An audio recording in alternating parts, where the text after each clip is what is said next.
Assalamualaikum warahmatullahi wabarakatuh. Saya Rika Liana SPD, calon guru penggerak Angkatan 11 Kabupaten Nrekan. Saya akan memaparkan aksi nyata 1.4 budaya positif. Adapun kegiatan yang telah dilakukan. Yang pertama, pembuatan keyakinan kelas. Kedua, pengimbasan atau diseminasi budaya positif di SMP Pondok Pesantren Modern Rahmatul Asri.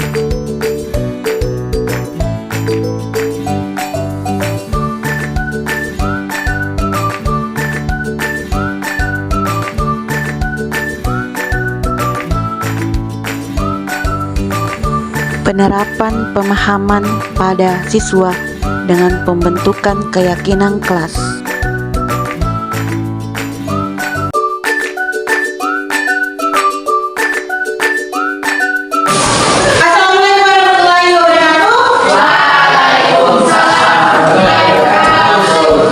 Ya, sebelumnya itu Ibu mau tanya, bagaimana kabar hari ini? Baik. Alhamdulillah sehat. Alhamdulillah. Semuanya anakku, sebelum kita mulai belajar hari ini, silakan Bapak kelas untuk memimpin doa sebelum belajar. The strength of the Allah we study. Bismillahirrahmanirrahim. Rabbi zidna ilman.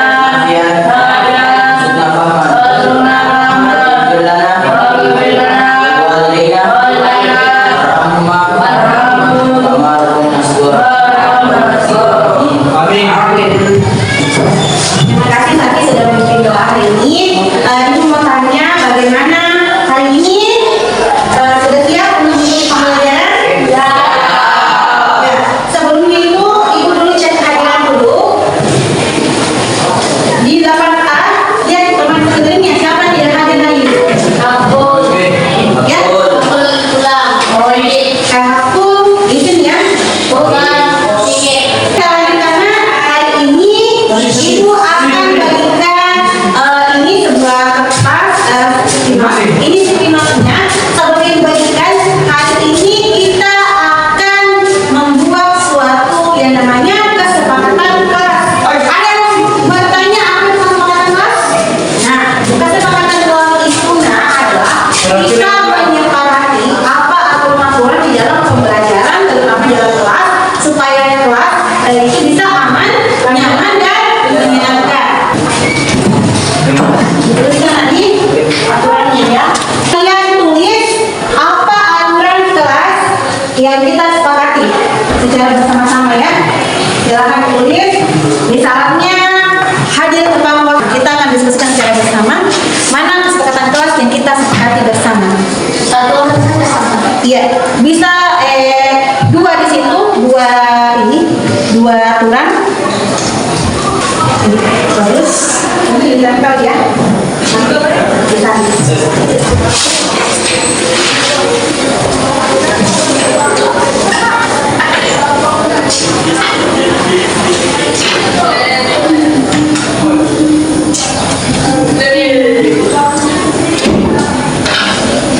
Sudah? Yang mana anakku sudah?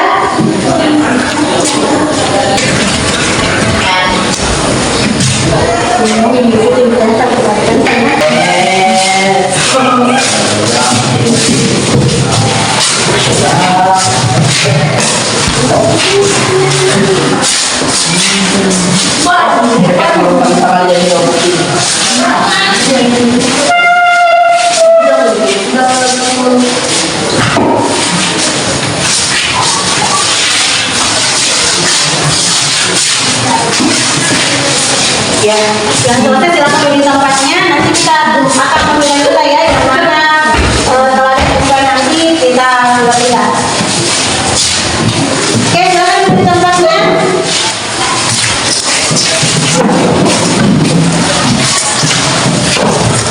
Ya. Ya. Bagaimana? Yang lain sudah semua? Ya, silakan misalkan di situ yang kayak ada yang gambar. Misalnya kalau ada. Misalkan saja di situ. Atau di sebelah sini. Ya. Kalau ada yang gambar. Tapi kalau misalnya ada dua misalnya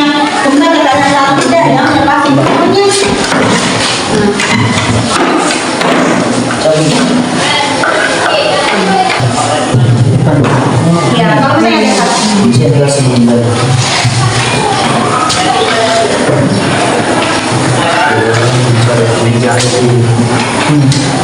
Harus yang tidak contoh boleh dan jangan sampai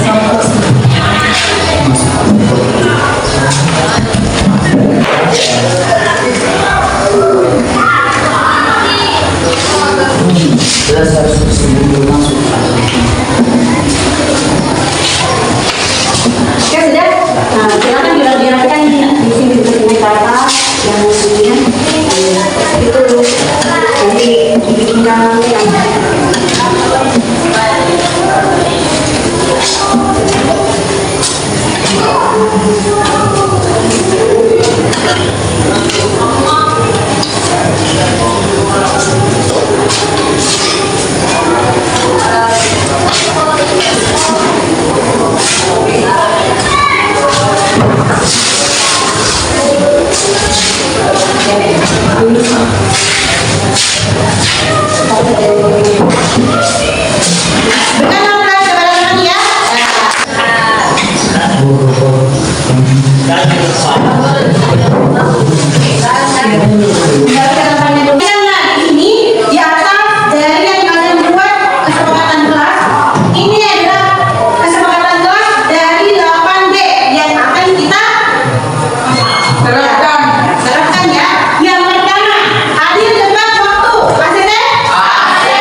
hari-hari ya, sehingga membentuk kebiasaan positif ya. Dari Martina? Sudah.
Penyebaran pemahaman kepada rekan guru di SMP Pondok Pesantren Modern Rahmatul Asri.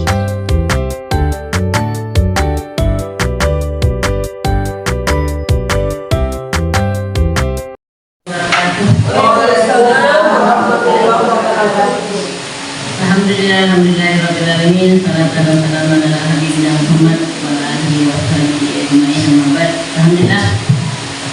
Alhamdulillah ibu-ibu, rekan-rekan pengajar yang saya hormati. Alhamdulillah hari ini kita aktifkan kembali membuat kita salawat dan salam kita kirimkan dengan kita yang berdoa Muhammad sallallahu alaihi wasallam, keluarga dan sahabat-sahabatnya sampai ke kita semua. Jadi saya kira untuk hari ini Ketua Amanah dari Murika Kancel Berpenggeran. Jadi Bu Rika pada hari ini akan menyampaikan ke kita, jadi berbagi ceritanya, jadi berbagi praktek baik.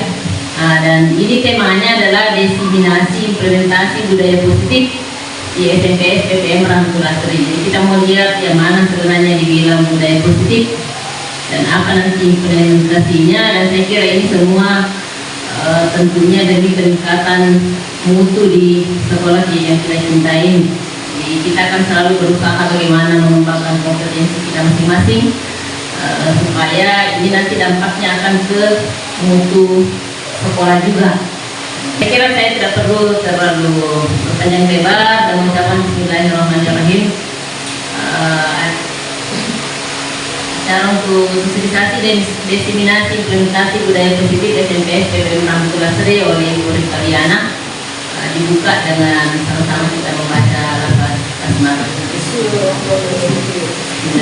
Assalamualaikum warahmatullahi wabarakatuh. Dan selanjutnya saya serahkan ke Ibu Rika untuk memaparkan apa itu budaya positif dan hal-hal lain yang ingin disampaikan oleh Ibu Rika. Silakan Ibu. Ya, Assalamualaikum warahmatullahi wabarakatuh. Sebelumnya saya mengucapkan terima kasih banyak kepada Ibu Kepala Sekolah yang telah memfasilitasi sehingga kegiatan hari ini dapat berlangsung dengan baik, dan begitu pun juga dengan teman-teman dari Bapak atau Ibu yang sudah bersedia meluangkan waktunya sejenak untuk secara bersama-sama kita di sini sama-sama belajar. Sebenarnya saya juga masih butuh banyak belajar, di mana saya ingin berbagi apa yang terkait dengan di atas diseminasi implementasi budaya positif, terutama di SMP PTN Rahmatul Asri. Mengingat pentingnya budaya positif, di sini juga menggambarkan bagaimana kondisi perkembangan peserta didik, bagaimana menciptakan pembelajaran yang aman, nyaman, dan menyenangkan. Budaya sekolah. Jika kita melihat gambar di atas, taman ini memiliki banyak tangan-tangan kecil. Ibaratnya ini seperti pepohonan. Jika pohon itu ingin tumbuh lebat, dibutuhkan kolaborasi. Nah, begitu pun juga budaya sekolah. Budaya itu dimulai dari hal kebiasaan. Kalau kita memulai hal kebiasaan, tentu kebiasaan yang positif yang harus ditumbuhkan dan mulai terbiasa membentuk kebiasaan, membentuk yang namanya budaya positif. Pentingnya budaya itu sangat penting. Kenapa? Karena dengan adanya budaya sekolah yang positif, tentunya itu akan mengimplementasikan semua hal-hal positif di dalam sekolah, sehingga peserta didik juga dapat menumbuhkan perkembangannya secara baik, dan itu pun didukung oleh semua stakeholder yang ada di sekolah. Gambar di atas terkait di sini adalah budaya positif. Terdapat yang namanya nilai-nilai keyakinan. Nilai-nilai keyakinan ini yang akan menjadi sumber bagi kita untuk membentuk yang namanya budaya positif.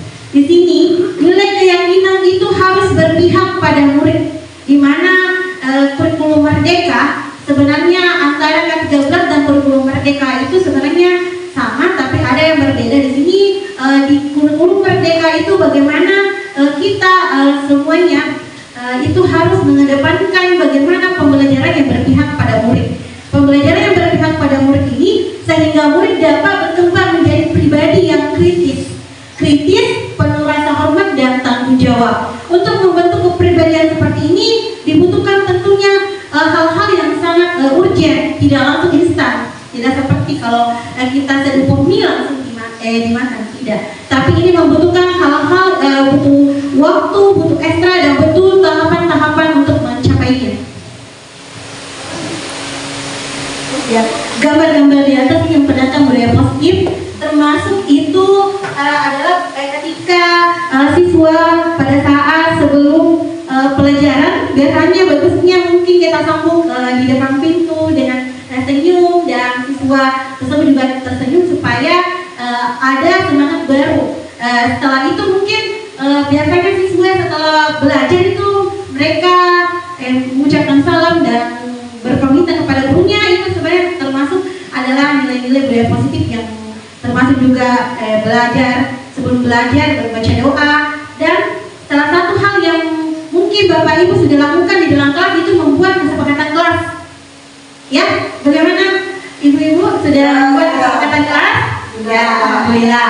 Salah satu perwujudan dari budaya positif juga itu penting adalah membuat kesepakatan kelas, karena adanya kesepakatan kelas ini ada ternyata itu timbal balik antara guru dan peserta didik bisa merumuskan apa yang disepakati, sehingga peserta didik tersebut itu memiliki rasa tanggung jawab bagaimana dia, apakah dia melanggar kesepakatannya atau tidak. Itu sangat bermanfaat bagi peserta didik maupun kita semua sebagai guru. Ya, lanjut lagi, perubahan paradigma teori kontrol. Kontrol, sebenarnya kontrol itu apakah sebaiknya kita yang mengontrol siswa atau bagaimana, kita akan melihat di sini teorinya. Di teori guru mengontrol murid. Di sini di tengah itu ada ilusi. Kritik dapat membuat orang merasa bersalah dan menguatkan karakter. Biasanya kalau ada anak-anak bermasalah, biasanya kita memanggilnya, dan biasanya itu ada teguran, misalnya teguran secara lisan. Apakah di situ dapat membuat siswa itu langsung menyadari kesalahannya atau bagaimana? Di sini akan ada beberapa teori kontrol, nanti akan kita sama-sama belajar. Penguatan positif efektif dan bermanfaat. Orang dewasa memiliki hak untuk memaksa. Di sini posisi kontrol ada beberapa, nanti kita akan lalui. Perubahan paradigma stimulus respon dan teori kontrol. Di sini bisa dilihat stimulus respon. Pertama, kita mencoba mengubah orang dengan pandangan sama dengan kita. Ini tentu hal yang sangat membutuhkan waktu yang sangat ini. Di sini di teori kontrolnya kita berusaha memahami pandangan orang lain tentang dunia. Kita coba mengubah di stimulus respon, dan sedangkan teori kontrolnya kita berusaha memahami pandangan orang lain tentang dunia. Yang kedua, perilaku buruk dilihat suatu kesalahan. Yang kedua, semua perilaku itu memiliki suatu tujuan. Ketiga, orang lain bisa mengontrol saya. Tiga, hanya Anda yang bisa mengontrol diri Anda. Yang keempat, saya bisa mengontrol orang lain. Dan yang keempat, Anda tidak bisa mengontrol orang lain. Yang kelima, pemaksaan ada pada saat bujukan gaya, implikasinya dengan stimulus respon. Apa sebenarnya makna disiplin itu? Seperti dilihat di slide ini, berasal dari bahasa Latin yaitu disiplina, yang artinya belajar. Disiplin artinya kita belajar, dan disiplin itu membuat seseorang dapat menggali potensinya secara mendalam, membentuk kepribadian yang dapat mandiri dan bertanggung jawab sesuai dengan nilai profil pelajar Pancasila. Ada 6 dimensi. Namun dalam budaya kita, makna kata disiplin telah berubah menjadi sesuatu yang dilakukan seseorang kepada orang lain untuk mendapatkan kepatuhan. Kecenderungan ini menghubungkan kata disiplin dengan ketidaknyamanan, bukan dengan apa yang kita hargai atau pencapaian suatu tujuan mulia. Padahal sebenarnya disiplin itu yang dibutuhkan adalah bagaimana membentuk karakter peserta didik yang sesuai dengan profil pelajar Pancasila. Ada yang kenal tokoh yang di atas? Ya, Ki Hajar Dewantara. Nama lainnya adalah Suwati Suryadingrat, adalah bapak pendidikan yang mencetuskan mahasiswa dan menjadi bapak pendidikan, di mana beliau banyak sekali filosofinya yang ternyata itu membawa perubahan.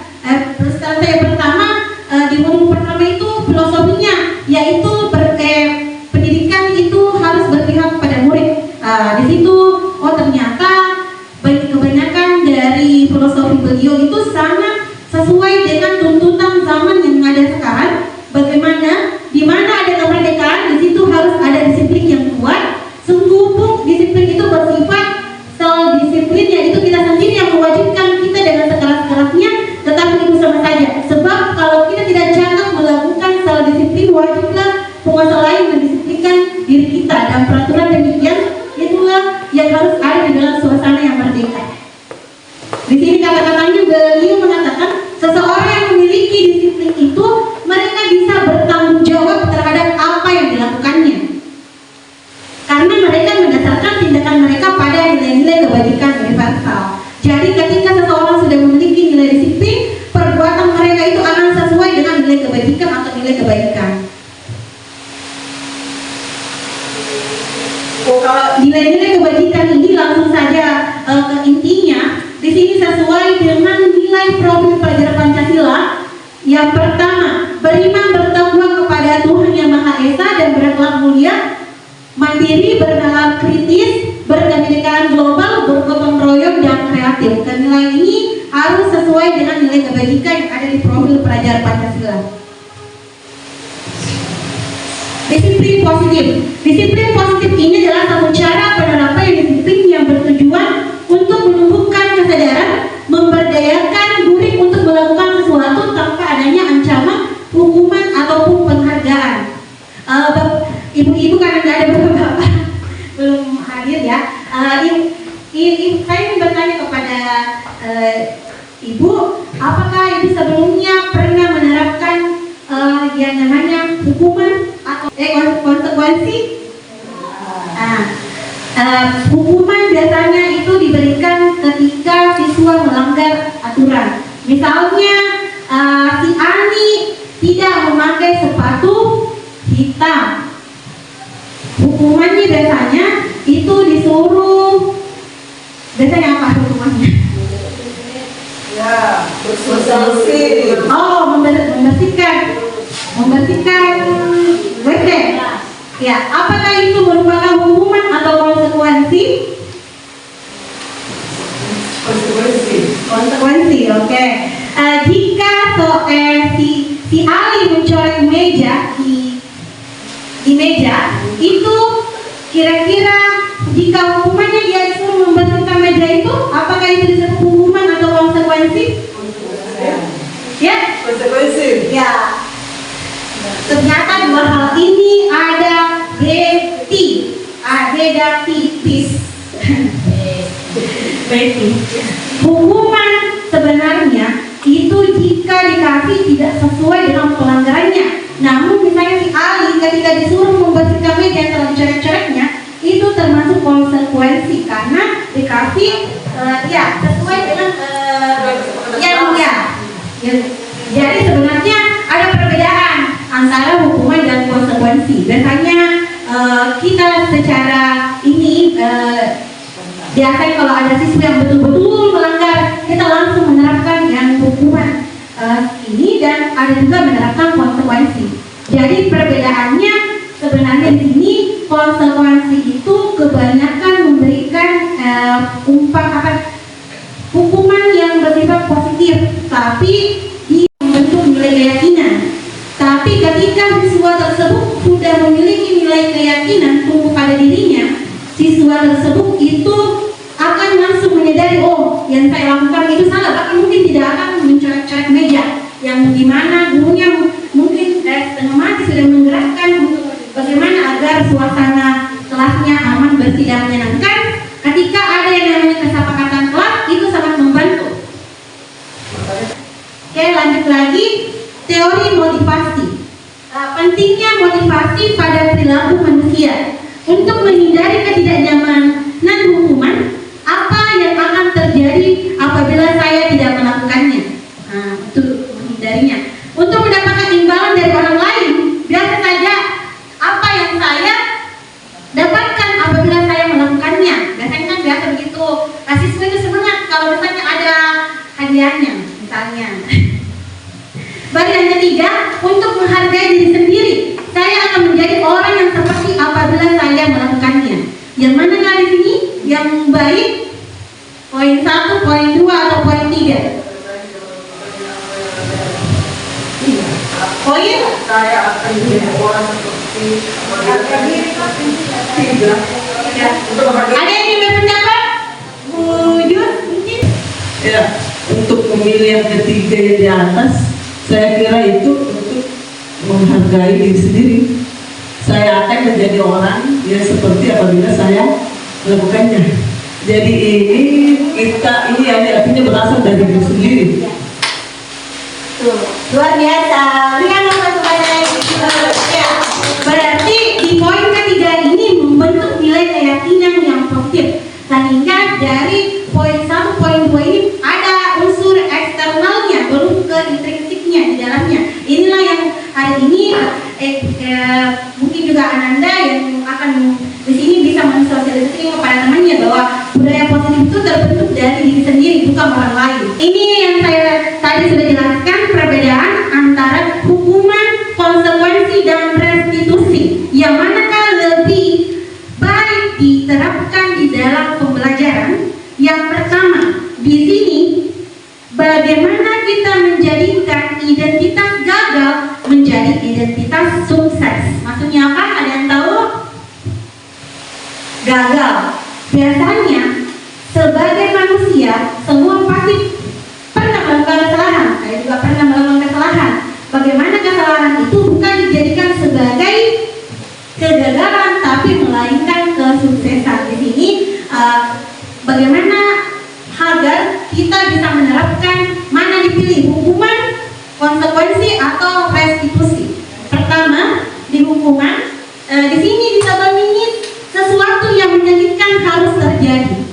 Baru tidak nyaman untuk murid dan jangka waktunya itu biasanya panjang, tapi biasanya ini ada rasa dendam kepada dari dalam murid itu jika seorang guru memberikan hukuman, misalnya hukuman secara fisik, pasti timbul rasa dendam atau tidak suka dengan mata pelajaran itu.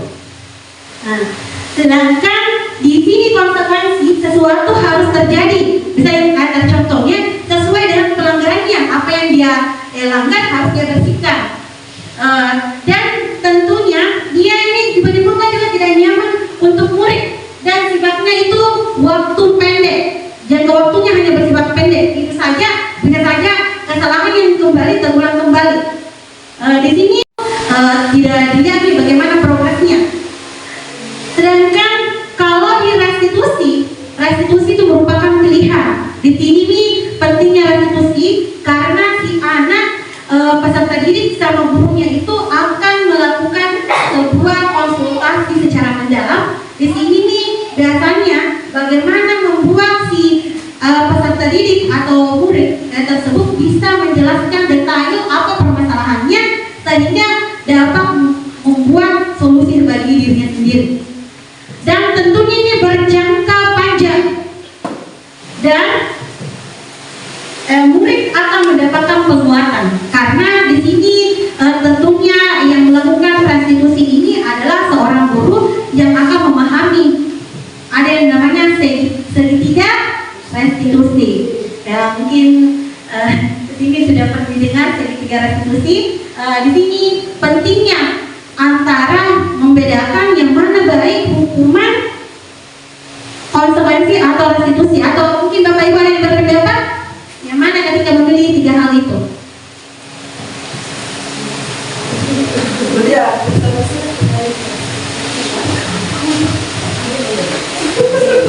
Variasi atau seperti itu.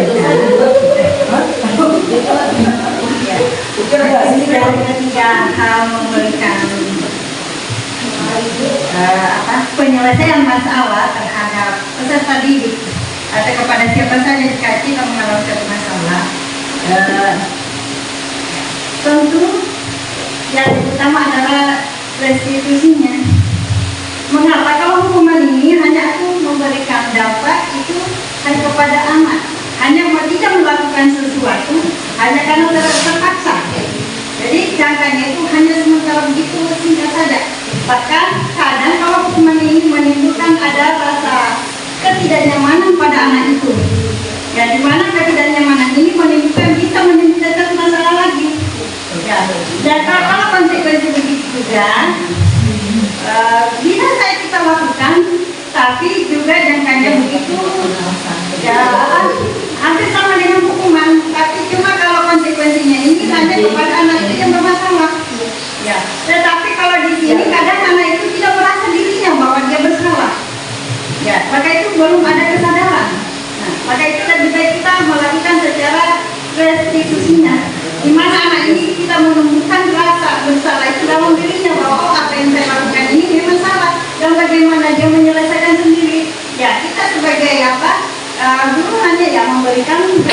memberikan saran atau jalan keluarnya dalam penyelesaian masalah tersebut. Ya, makasih. Luar biasa, berikan aplaus kepada ya betul. Di antara tiga itu yang lebih efektif sebenarnya adalah restitusi. Ya, nanti ada nanti di sini beberapa tahapannya.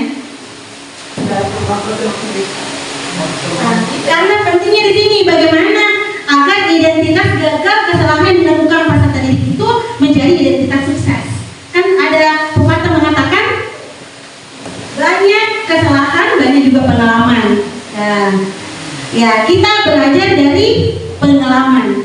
Pengalaman adalah guru terbaik. Iya, betul. Jangan itu lebih mana? Oh, ya biasanya juga Bu yang terjadi biasanya peserta didik biasanya itu yang jadi juara-juara, biasanya kan yang itu kan yang nakal-nakal itu mereka melakukan karena ada beberapa mereka butuh kasih sayang, butuh perhatian, kenakalan yang terjadi. Nah, bagaimana caranya agar kita bisa memahami peserta didik yang ada di dalam kelas? Oh, luar biasa banyaknya. Ada mungkin di kelas 20 lebih. Bagaimana memahami mereka yang sangat beragam ini, berbeda suku, bagaimana memahami psikologinya, apalagi kalau ada seorang anak yang pendiam, tidak bisa mencurahkan isi hatinya. Mulai hari biasa kasih kapan lagi. Iya, bisa mungkin melakukan pendekatan secara pribadi, ya di luar pembelajaran. Nah, kita lanjut lagi, nanti dibuka pertanyaan.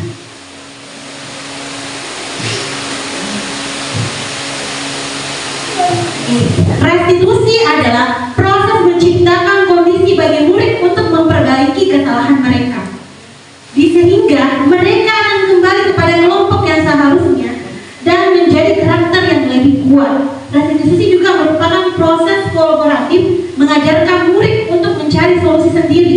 Jadi kita di sini sebagai guru, bagaimana agar murid itu bisa berpikir, oh ternyata mereka melakukan kesalahan ini pasti ada alasannya. Kita akan melihat apa alasannya.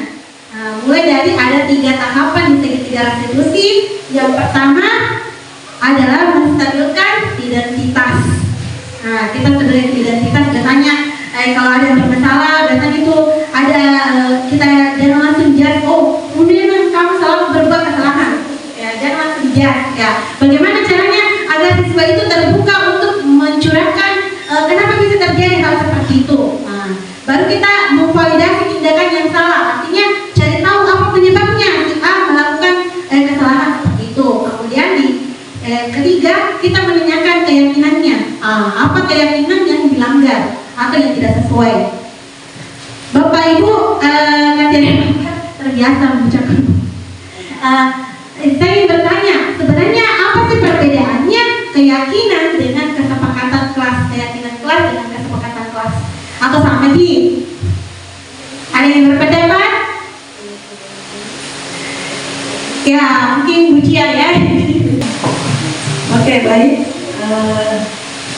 Ya, keyakinan kelas dan kesepakatan kelas. Saya kira tidak jauh beda ya antara keyakinan kelas dan kesepakatan kelas. Kalau keyakinan kelas tidak bersifat lebih abstrak, berisi nilai-nilai kebajikan. Ya. Nah, di dalam kita membuat keyakinan kelas, ya artinya apa ini? Contohnya, kita meminta semua ke siswa. Nah, kita meminta ke siswa, dan bukan kita guru yang tentukan, tapi kita berikan ke siswa sama yang pernah saya lakukan di kelas 8E. Ya, dan kita minta bagikan kertas, kemudian minta mereka untuk menuliskan ya apa-apa nanti yang akan kita sepakati di dalam kelas itu. Nah, di keyakinan kelas itu tidak menggunakan lagi kata-kata negatif, tapi langsung ke kata-kata positif. Ya, dulu kan kita biasanya jangan buang sampah di sembarang tempat. Nah, kalau ini kita langsung buanglah sampah pada tempatnya. Nah, jangan ya jadi kata-kata jangan itu sudah tidak ada lagi. Ya jangan terlambat. Ya kita ganti datang tepat waktu.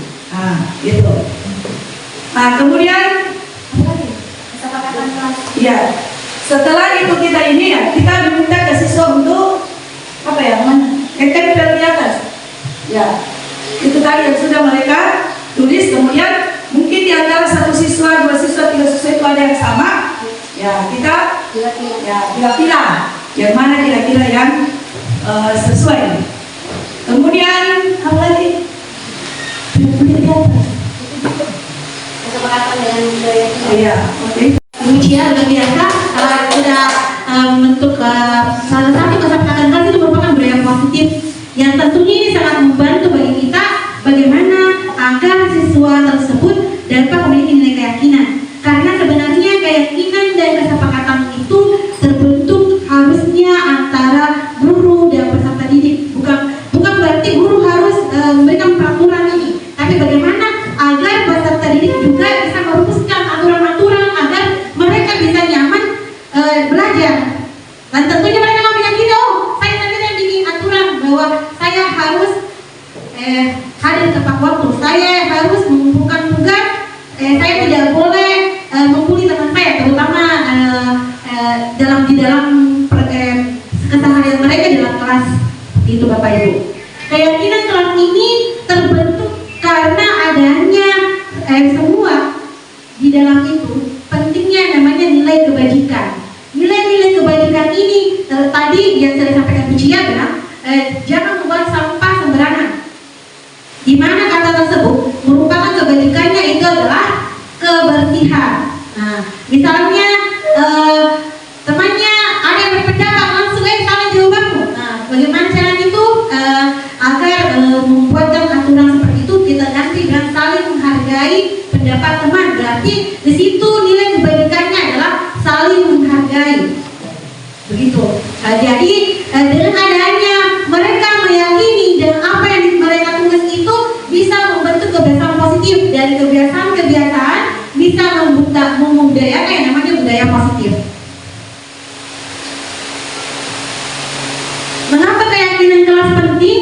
Karena dilihat di sini sebelum membuat keyakinan kelas terlebih dahulu kita buat kesepakatan kelas.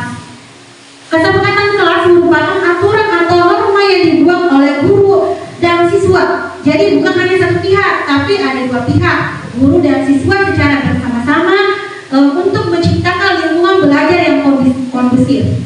Setelah itu, kesepakatan kelas ini akan menuntut nilai-nilai positif mereka. Mereka akan terbiasa. Misalnya di dalam satu kesepakatan kelas ada di dalam situ biasanya ada yang bertugas membersihkan kelas. Jadi mereka sendiri yang membuat menjaga kebersihan kelas. Berarti mereka betul-betul harus melakukan karena dia sendiri yang menulis, peserta sendiri yang menulis. Jadi dengan adanya kebiasaan mereka mungkin dari tertulis tulisan sederhana itu akan bisa membuat jiwanya anak itu untuk melakukan apa yang mereka sudah tulis. Nah, di situ akan terbentuk kebiasaan positif dan nantinya si anak itu akan belajar yang namanya bertanggung jawab. Jadi nilai tanggung jawab itu merupakan nilai kebajikan yang diharapkan di keyakinan kelas.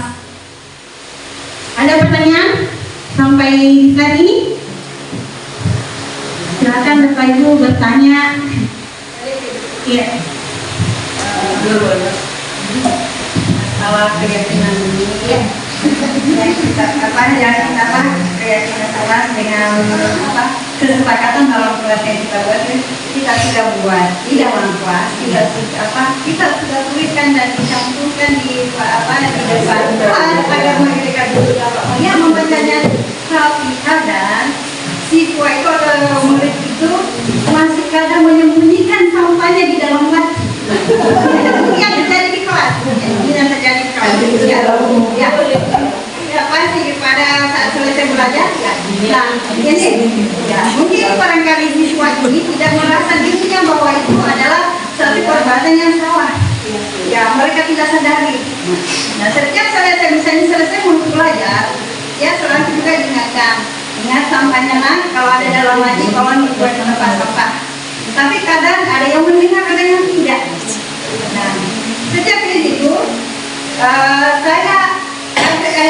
yang saya lakukan sekarang adalah bagaimana anak itu membantu kelas. Itu saya membuat, saya tidak menyuruh dia saya tidak menunjuk bahwa ya kita menyapu, tapi saya hanya silakan menyapu dulu sebelum kita mulai pelajaran. Nah, setelah itu siapa yang menyapu tadi, saya tidak, bukan saya menulis, oh ini yang menulis adanya. Saya menyuruh sendiri menandai di absennya. Silakan di absen tanda tambah bahwa kita hari ini berbuat satu rekam untuk menyelesaikan itu membersihkan. Maka ya pada saat itu sudah berapa kali saya mengulang seperti di kelas. Ya, alhamdulillah mereka ada yang melakukan yang dulu, bukan lagi yang sekarang. Berarti itu sudah mulai tumbuh kesadaran dalam dirinya. Berarti itu anak ya tidak disuruh lagi, tapi tumbuh dari dirinya. Saya kira terima kasih. Luar biasa pengalaman yang dilakukan ya dalam pembelajaran, betul sekali. Bukan hanya terjadi di kelas ibu, di sini juga biasanya siswa tersebut karena mereka masih belum sadar, dia kira meja itu dan tempat sampah, padahal tempat sampah banyak tersedia. Cuma mereka itu mager. Begitu nih, karena bagaimana caranya agar menumbuhkan kesadarannya. Pesan tadi, makanya itu berpunya nanti yang sudah mengikuti hari ini bisa sosialisasikan sama teman-teman. Jadi jangan ada yang membuat sampah di laci, karena kan ada di bilang tempat sampah, beda laci dengan tempat sampah. Ya. Ada penilaiannya. Ya, ada penilaiannya. Dan juga pengalaman yang dilakukan ibu luar biasa, karena kenapa? Karena biasanya si anak ini ada juga yang mereka tidak sadar bahwa nyaman di kelasku, bersih kelasku yang mereka juga belajar. Nah, coba kalau ada kesadaran seperti itu, semua kelas itu bersih tanpa harus gurunya bilang siapa yang bertugas hari ini, nah, langsung mereka bersihkan. Ya. Semoga dengan hari ini bisa bagaimana caranya membentuk karakter itu seperti itu. Tidak tentunya itu hal membutuhkan banyak waktu, tenaga yang ekstra dan pikiran juga, dan tentunya butuh kolaborasi. Tidak bisa itu kalau kita satu-satu guru yang mengingatkan, tapi semuanya saling mengingatkan. Begitu juga aku yang ikut hari ini, bagaimana mengingatkan temannya kalau ada yang berbuat salah.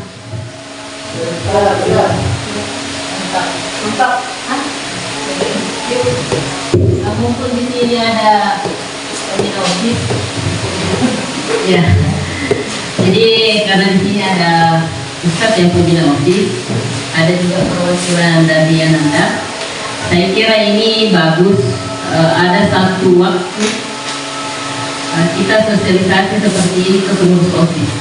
Artinya supaya Ananda pengurus osis tahu apa bedanya antara hukuman, konsekuensi dan restitusi yang ada tadi, sehingga nanti Ananda sebagai pengurus osis bukan menjadi orang yang ditakuti dalam jangka panjang seperti yang tadi. Itu efek jerah dan rasa sebelnya adik-adiknya ke dia itu bersifat panjang ketika hukuman yang diberikan. Tetapi ketika restitusi itu kan ada manfaatnya, kemudian dirasakan dalam jangka yang panjang, sehingga pengurus osis ini akan menjadi senior yang dinantikan dan dirindukan oleh adik-adiknya. Jadi sama tugas kita sebagai guru yang sukses adalah guru yang dinantikan kehadirannya dan dirindukan oleh anak-anak ketika dia tidak ada. Nah, saya kira Ananda sebagai pengurus osis pun juga bisa kita bina secara pelan-pelan nanti mereka yang kadar ke adik-adiknya. Jadi istilahnya sosialisasi ini kayak multi level lah. Ibu Rika ke kita-kita yang guru berbagi praktek baik, kemudian ke osis, nanti osis ke kadernya, dan saya kira ini butuh waktu, butuh proses, sehingga minimal lah ketika osis memberikan sesuatu ke adiknya itu bukan lagi bahasa hukuman tetapi bahasa konsekuensi. Tetapi lagi-lagi kita harus menjelaskan ke anak-anak bahwa ada level-level yang harus dilalui, sehingga yang terjadi itu namanya konsekuensi. Karena tidak bisa konsekuensi kalau aturannya ditentukan sendiri oleh osis, sementara adanya nanti yang menjalankan konsekuensinya. Nah, itu kan kalau konsekuensi berarti harus ada kesepakatan antara kedua pihak. Berarti seperti ini juga yang seharusnya yang ada. Saya kira untuk yang guru sudah kita lagi nanti guru yang aplikasikan di kelas masing-masing, mungkin kita kesepakatan kelas, kajian kelas dan segala macamnya sehingga terbentuk di kelas. Nah, secara umum di lingkungan sekolah bolehlah kita melibatkan pengurus OSIS itu menentukan karena kalau masing-masing di kelas saja seperti yang terjadi di pengalamannya Ibu Nadia bahwa masing-masing masih ada yang sembunyi dan mungkin waktu saya mengajar itu begitu secara kasat mata kita lihat bersih banyak bisa ininya. Nah, saya kira yang masalah restitusi seperti ini kan bukan hanya tentang sampah, ini hanya contoh yang sampah masih banyak. Saya bilang Sebenarnya siswa itu menyadari bahwa hukuman dan konsekuensi itu ada dua hal yang berbeda. Hukuman itu mungkin membuat rasa dendam kepada adik-adiknya, tapi kalau konsekuensi itu diterapkan kita juga solusi juga. Misalnya ada dasar siswa itu yang suka mencoret-coret di depan misalnya, bagaimana konsekuensinya dibersihkan itu kan bermanfaat, jadi bermanfaat, ada dampak positifnya dan juga sifatnya itu berbeda dengan hukuman. Di sini kebutuhan dasar manusia ada beberapa, termasuk ini data kasus-kasus yang terjadi. Tapi kalau di sini mungkin tidak kasus ini. Kasus ini adalah ketika ada anak yang selalu meminta bekal makanan temannya. Diketahui ternyata anak tersebut melakukannya karena lapar. Nah, berarti anak ini melakukannya karena kebutuhannya adalah untuk bertahan hidup karena lapar. Jadi dia minta datang temannya itu bekal makanannya. Yang kedua, membutuhkan kasih sayang dan rasa diterima. Ini biasa kasus banyak terjadi. Misalnya ketika seorang anak membawa masalah, sebenarnya dia ingin mendapatkan perhatian dari temannya maupun gurunya. Biasanya ada yang kasihan itu, misalnya ada apa ya. Ini ada apa, Adian, sebenarnya ini anak baik. Cuman mereka itu selalu mencari-cari perhatian sama gurunya, sama temannya. Karena mereka ini ingin diperhatikan. Ini berarti anak tersebut butuh kasih sayang atau rasa diterima, baik dari temannya maupun gurunya. Baru ketiga, kebebasan. Nah, kalau ini contoh kasusnya adalah anak yang selalu diberikan bekal makanan dengan menu yang sama setiap hari oleh ibunya di sekolah, dia membuat masalah dengan mengambil paksa bekal milik temannya. Mungkin mungkin ada yang si anak ini beli minuman, tiba-tiba kesan baru disimpan habis minuman. Ini berarti kebutuhan anak itu adalah kebebasan. Biasanya ada anak-anak itu yang bebas melakukan hal yang sebenarnya itu tidak baik. Baru kesenangan, ada juga seorang berbuat kesalahan karena senang kalau ini karena selalu berbuat sesuatu kesannya. Contohnya anak yang selalu mengganggu temannya, anak tersebut merasa jika ekspresi temannya saat itu terlihat lucu, suka mengejek-ejek temannya. Ini berarti mereka ini butuh kesenangan, makanya selalu mengejek-ejek temannya. Biasanya kalau ada lagi mungkin hal-hal yang lucu, ngejek lagi. Baru yang terakhir, penguasaan atau power ya. Nah, orang anak ini menganggap dirinya bahwa dia adalah orang yang luar biasa hebat dibandingkan temannya. Biasanya kalau ada temannya dapat nilai tinggi, dapat nilai 90, sedangkan temannya dapat nilai 60. Ya, dia temannya saya dapat 60, kamu 60, ya ada dengan temannya. Berarti si anak ini membutuhkan rasa ingin diakui sebagai seorang anak yang hebat. Mungkin ada. Ya, materi terakhir yaitu adalah 5 posisi kontrol. Yang manakah kita sebenarnya seharusnya di sini? Yang pertama, penghukum. Nah, berarti di sini posisinya menghardik, menunjuk-nunjuk, menyakiti atau menyindir. Baik teguran secara lisan maupun biasanya kita langsung tunjuk secara ini. Kamu lagi yang berbuat masalah. Maksudnya langsung mengucapkan kata-kata yang ini di hukuman ini. Kalau kamu tidak melakukannya, awas ya rasakan. Itu di hukum. Kalau pembuat orang merasa bersalah, berceramah dan mengatakan kecewa sama kamu sehingga siswa itu merasa bersalah sama gurunya. Di sini kamu seharusnya kamu sudah tahu, ibu sudah lelah mengatakannya berapa kali ibu katakan kamu seharusnya begini. Itu berarti posisi kedua ini adalah identitas gagal menghindari hukuman. Sedangkan kalau identitas berhasil atau sukses ada beberapa, tapi ada lagi dibilang yang pertama tadi juga ini menghindari hukuman. Kalau kedua mengharapkan imbalan atau tergantung sama orang lain, yaitu di teman dan pemantau. Kalau sebagai teman membuatkan alasan-alasan untuk muridnya, dia itu lebih bersifat bagaimana posisinya teman itu nyaman, tapi jangan ini besar pendek, karena biasanya juga yang kalau di anak-anak yang selalu ini biasanya takutnya anak-anak tersebut akan Daud, buku itu teman kecil, tidak apa-apa dia, ini bahaya. Ini biasanya ayolah lakukan demi ibu. Masa kamu tidak mau? Ingat ibu ibu pernah bantu. Maksudnya ini malah tergantung sama gurunya. Kalau posisi teman itu kekurangannya, tapi kalau teman biasanya itu juga kelebihannya mungkin si anak ini merasa nyaman sama gurunya. Kalau ada masalahnya langsung curhat sama gurunya. Ada posisinya itu sudah melakukan kesepakatan kelas. Tinggal kita lihat, apakah siswa tersebut sudah melakukannya. Kalau ada yang melanggar ya konsekuensi. Dan apa peraturannya? Misalnya dia memakai sepatu warna-warni pelangi, tidak sesuai, berarti kita melakukan posisi sebagai pemantau. Nah, yang paling bagus ini karena tersupport oleh manajer. Di sini posisi manajer ini yang paling bagus. Kenapa? Karena di sini kita tidak menghidupkan siswa, tapi bagaimana kita mencari solusi bersama. Bahkan si anak itu diajak untuk berpikir untuk memecahkan solusinya sendiri. Di sini posisinya mengajukan pertanyaan, melihat apa penyebabnya siswa melakukan itu dan apa yang kita lakukan dan apa yang dia lakukan siswa tersebut supaya bisa memperbaikinya. Dan tentunya sifatnya jangka panjang. Ini biasanya kita lakukan cuma kita tidak sadar, ternyata kita sudah melakukan yang namanya segitiga restitusi. Terakhir ini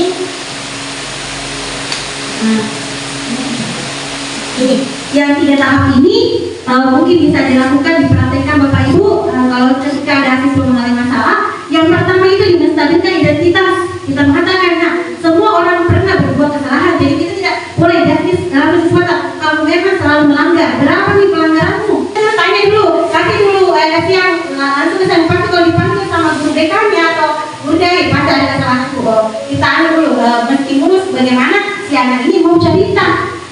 Mulai dari kronologi, kalau bisa ada kasus kayak terjadi yang terjadi kasus-kasus yang berat. Tapi kalau biasanya kasus-kasus ini biasanya si anak ini tidak mau cerita. Tapi kalau kita melakukan tahap pertama, kita stabilkan dulu identitasnya supaya si anak ini tidak langsung dicap sebagai pembuat masalah.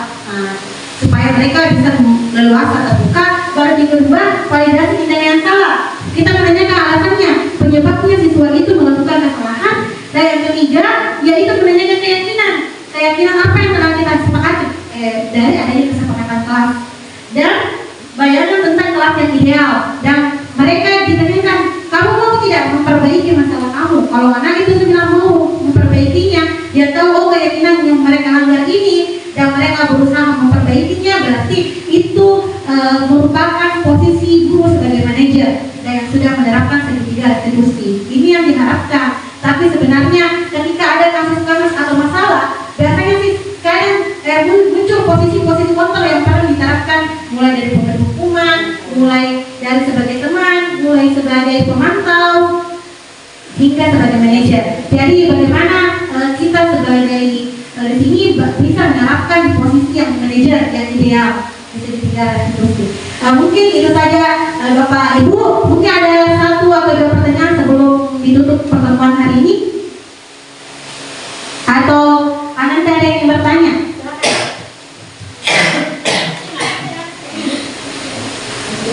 Ayo ada.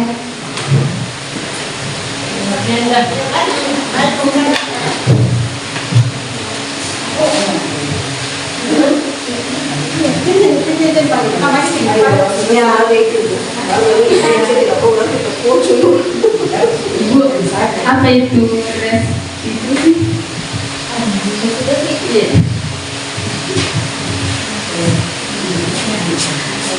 Segitiga restitusi itu anak adalah 3 tahap penyelesaian masalah yang dilakukan antara guru dan murid untuk menemukan masalah menemukan solusi secara bersama-sama. Bukan berarti guru itu harus memberikan solusi, tapi bagaimana si anak ini juga mampu berpikir sama-sama mencari solusi. Sehingga segitiga restitusi sangat bermanfaat jika ada kasus-kasus yang terjadi di sekolah dengan menerapkan 3 langkah ini.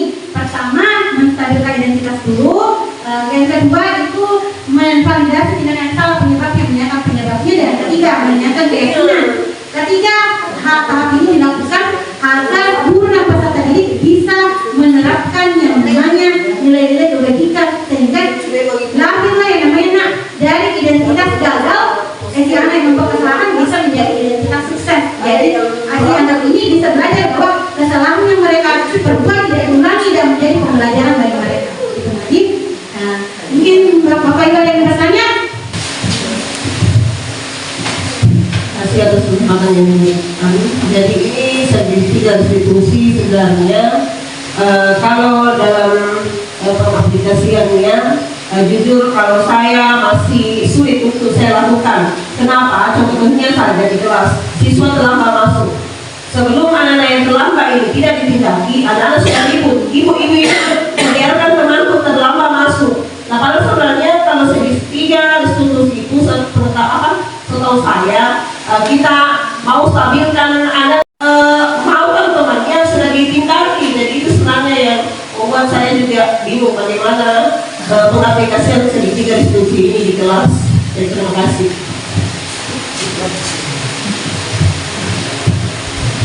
Benar Bu, memang butuh tenaga ekstra, tenaga pikiran yang luar biasa. Makanya sebenarnya guru itu benar adalah pahlawan tanpa tanda jasa. Karena guru itu seperti dengan dokter, diagnosa penyakit, bagaimana agar posisinya guru ini sangat berat. Ini yang perlu kita mulai dari langkah-langkah yang sederhana. Karena sebenarnya tidak langsung instan. Si anak itu mau berubah, karena sebenarnya kita mulai dari langkah-langkah sederhana membentuk kebiasaan positif anak. Makanya kalau ketika kita menerapkan ini, kita mulai dulu dari langkah-langkah kecil dengan membuat dulu diajarkan ke anak. Oh, kita bukan kesepakatan kelas, buat itu kesepakatan kelas, dan kita tanya, oh nah, kamu tahu tidak apa itu dibilang nilai kebajikan?